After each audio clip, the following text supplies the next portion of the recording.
What is happening? Welcome to another pitcher video breakdown. My name is Nick Pollack, former pitching coach, travel baseball coach, college pitcher, all that fun stuff. And of course, I run the site Pitcher List. You should be there. We're going to talk about Michael Kopech. He's awesome. He is okay. I've been excited about Michael Kopech for years, and we're starting to understand what the hype is. We're starting to really get it. For 2022, he could be a starter for the Chicago White Sox.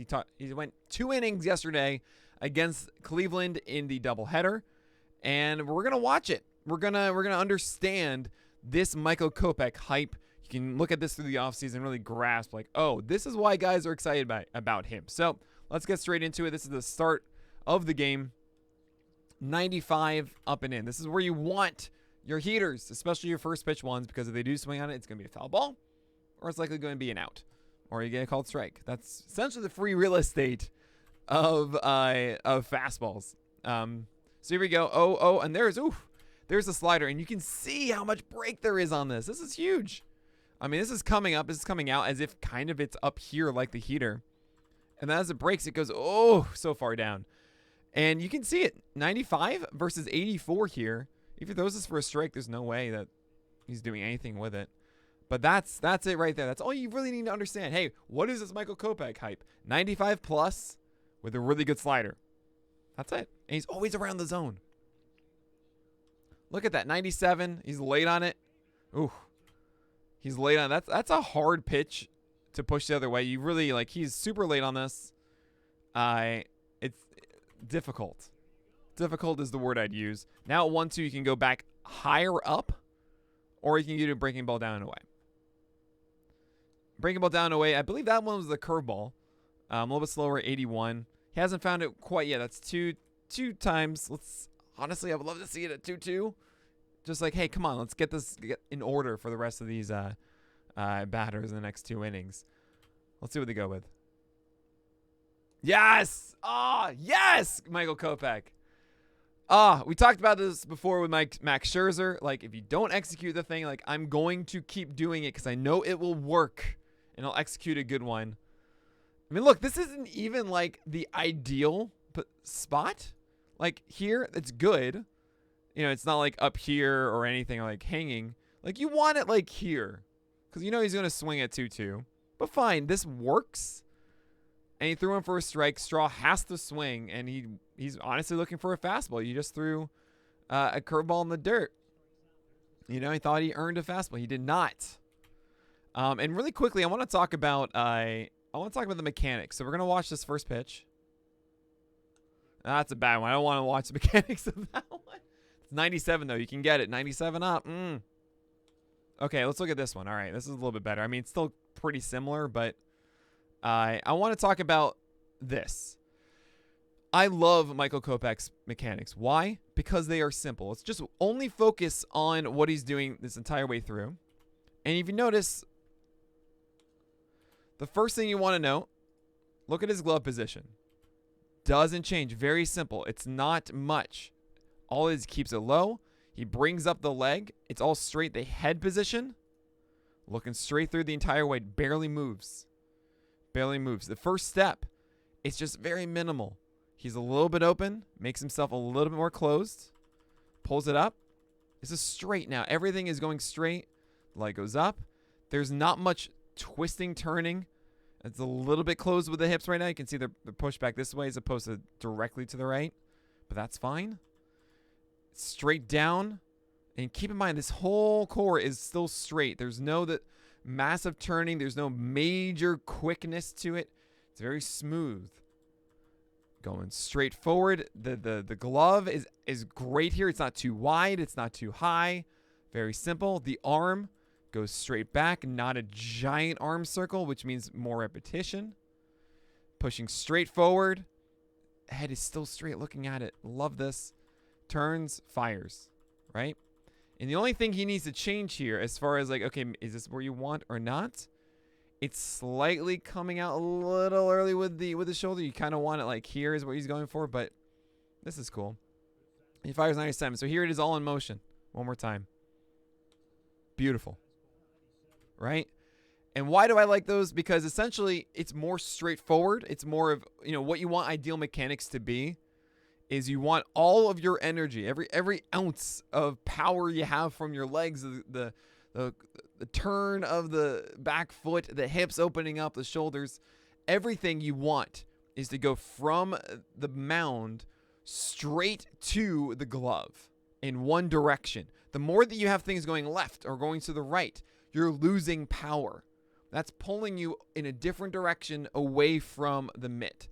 So when I see a guy like Kopech that is straight and out and directly toward home, that's exactly what you want and keeps you in control and command to throw a lot of strikes. Love it. And there's 99. Ooh! Ooh! I wonder why he's so late on this pitch and fouls it right. I mean, how does he... He's trying to actually hit a fastball here. Like, Mercado is gearing up for a heater. And the problem here is, oh, man, he's so late on this. It's 99. It's inside, so you have less time to catch up to it. Oh, my God. That's all he could do with it. My God. So 99 like that, you can... I mean, you've only thrown fastballs here. You can't catch up to your fastball. You just... There's a thought process of just keep throwing the pitch that works. Don't speed up his bat. Right? Speeding up his bat means you throw a pitch slower, so then he's already late, and now you've sped it up because essentially it's he has more time. So honestly, yeah, throw more high heat. He can't hit this right now. Oh, that's such a good pitch at 98. Ah, oh, I love that at 1-2. He's shown that he wants to swing twice in a row now. Ooh, I mean, yeah, if it's a little bit lower, you probably get him, but honestly, that's so good. That's a really good take from Mercado. And now he kind of thinks that like he's earned a breaking ball, which is the opposite of what we normally go for. I would just throw more heat. He can't hit it. Yeah. I mean, he's... Okay, so now... All right, now he's earned that. Now you can throw an off-speed pitch. Yeah. And that's a really good one. And it's kind of funny. This is sequencing, right? Sequencing of if you threw this pitch and the one where he took the 98 up, he's swinging and missing on that one, right? Probably the previous pitch, too. Swing on that one. Mercado's probably expecting one there, so now you go back with a heater. Oh, no! Oh, that's so sexy. Oh my God. Sorry. I'm sorry. That is gorgeous. I did not expect it whatsoever. Look, this is a younger guy with Kopech. Essentially, like, his stuff is so good that in a 3-2 count, which is what this was, you're not going to, like, mess around and walk a guy, right? You're going to throw strikes, and you've been throwing a ton of strikes with your fastball. You can't really hit it. Like, you throw a fastball, and if he beats you, you tip your cap, whatever, right? And Kopech in this at-bat just missed throwing a breaking ball for a strike. He's thrown 4 of them so far in this game. Only one of them has been for a strike. So at 3-2, where it's all on the line, right? You got to throw a strike here, or you don't want to walk him. He throws the breaking ball. Look how badly fooled Mercado is. Oh, he's so like foot down right for the heater, realizes it's not, and it takes this terrible hack. Like, look at this jelly legs. Uh-oh. Oh, that's so good. And he's upset. He's shaking his head. He's like, oh my God, why? Like, what took me so long? Oh man, he shouldn't have gotten to 3-2. He's not wrong, but that's so sexy. I'm like so proud of Kopech for that. Oh, I love it. Look, that's that's free real estate right on the edge, 81. I'm going to say something. The beauty to me of pitching is that it's a game of failure. All of baseball is. You know, no pitcher can go out there and execute exactly the thing that they want to do every single time. So for me, the joy of the game, the joy of watching baseball is seeing these pitchers constantly try to do the thing that they want to do. And then in those moments when they need to do it the most, coming through and really having that success story, it's absolutely beautiful. So much fun. So there's backdoor curveball. That's great. Free real estate. And we're going to see the changeup now. Yes, Kopech has a changeup, and it can be really filthy. Yes, it's a 4-pitch mix. Not a good one. Not very competitive. That was one that was going to go down and away, and Jose Ramirez was like, yeah, that's not for me. But now you go up and in, and ooh, Woo! This is so close to being perfect because Ramirez is like really leaning in here. I mean, he generally is inside a lot, but he's really thinking down in a way. You can actually see him. His first instinct is going down and in to this because he thinks kind of he needs to go down and protect this. And this is actually a fastball that's over the plate. Like, look where this is. This is not inside. But because Ramirez is really leaning out and down and away on this, he's taking it back. And, oh, if he threw this over the plate here, there's no way. There's no way Ramirez hits it. Come on. Throw a fastball for a strike here. Nice. Blows it by him. 99. And I don't know where it is, but I assume it's just kind of up in middle there. Maybe up and away. 99. Oh. Whew. 3-2 pitch. What do you go with? Another heater. 99. 99. Kopech is really good. So fine. Throw that secondary pitch again. Throw a breaker. Oh, yes, he did. Yes, he did. Oh, my God. This is so filthy. Yeah, he went around. But Jose Ramirez, same idea as the previous batter. Mercado was like, there's no way. 3-2. No way I'm getting a slider here. And out of the hand, he thinks he's going up and in on it, and it just drops. I feel like the Beastie Boys when I say that. My God. Almost hits him in the back foot. And he got him. I mean, here's the thing, too. This isn't even the best one. This is a mistake. He's trying to throw this here. Right? He wants it over the plate here. Probably maybe even like down here. But like, this is a mistake, but it's so filthy. He gets it. So we're going to go to the second inning now because I want to watch all of this. I want to watch all of Kopech's under 30 pitches, right? Oh, so good. Okay, first pitch, he's trying to get free real estate. And that is something that I think Kopech over time will get better at. You know, if you notice, his command isn't amazing.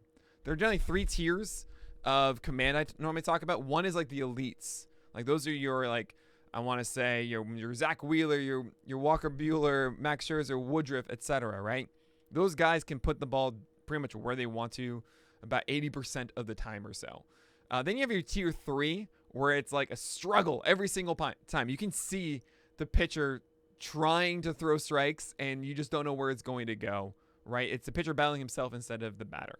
So that's tier 3. That's like a 25% rate or so. Then you have guys in 2 tier, which isn't really a percentage of how many times they hit the spot, but it's more around the area every time. Like they rarely have these huge waste pitches as big mistakes where the ball just goes so differently than where he's supposed to. Kopech is kind of battling with that a little bit, but for the most part, he's around the area. And I think over time, because he has really good mechanics, and he has ones that are consistent and speak to having good command. Over time, Kopech will harness his arsenal more and with more time on the mound. And I think once he has like legitimate command and that close to tier 1, Kopech over like 6 innings is going to be absolutely ridiculous. And I think he will get there. It's just a matter of the Chicago White Sox giving him the opportunity. So 1-0 here. He's going back with free real estate, and that's awesome. This is the ideal thing to happen. It's not a called strike. You want an out. You want them to swing at these because generally it will return an out in the field. It's a case of hitters not really expecting the breaker, and then they think it's too meaty of a pitch for them not to swing, right? Oh, there's a fastball right down the middle. He got lucky with that one. That's not what you want. You know, we talk about free real estate because generally guys go up there thinking a heater first pitch right down the middle. And what do you know? This is a heater right down the middle. Absolutely crushed by Bradley, but unfortunately for him, went straight to Billy Hamilton in center. So lucky stuff there from Kopech. 96 away. That's an easy take for you, Chang. Ooh, 97 up, and nope. So he wants to swing at a fastball. So yeah, throw a breaking ball now. Oh, wow. He went again. Did he go? I think he did. Oh, man. So he can't hit the heater, and this is certainly a time where I'm like, do not speed up the bat. Do not speed up the bat. Throw a fastball. He can't hit it. Yeah. That time he did hold up, but I would do it one more time. Just do it a little bit lower. Oh, and he didn't want the slider. Yep. I mean, Chang was just overpowered completely there. Could not hit the heater, and then with his mind so much on like, oh no, I can't hit the heater, he just threw in a breaking ball, and that will do it. But yeah, that is Michael Kopech, guys. He is legit. If you're not hyped watching that video, I don't know what you want from why are you watching this? Why don't you love pitching yet? He's really good. I'm really excited just to watch him pitch, and I'll be honest, I think the Chicago White Sox are going to let him go. I think he's going to be the talk of the town come next July, June, just about how well Michael Kopech is doing. Yeah, there will be those days when he's throwing those fastballs right down the middle like we saw, and those are punished. But, man, he is such a premier talent, and I cannot wait for what's ahead in 2022. But, all right, that's going to do it for today's pitcher video breakdown. Enjoy the weekend. I'll be back on Monday for another full week of them. And then we got to figure out what we're going to do in the offseason. It's going to be a little bit more sporadic. Definitely leave in the comments below who you want me to feature, who do you want to talk about for 2022. Definitely let me know. I'll be covering them through the entire offseason. So, of course, leave a like, subscribe, hit the bell. Make sure you don't miss these videos. And as always, may your BABIPs be low and your strikeouts high.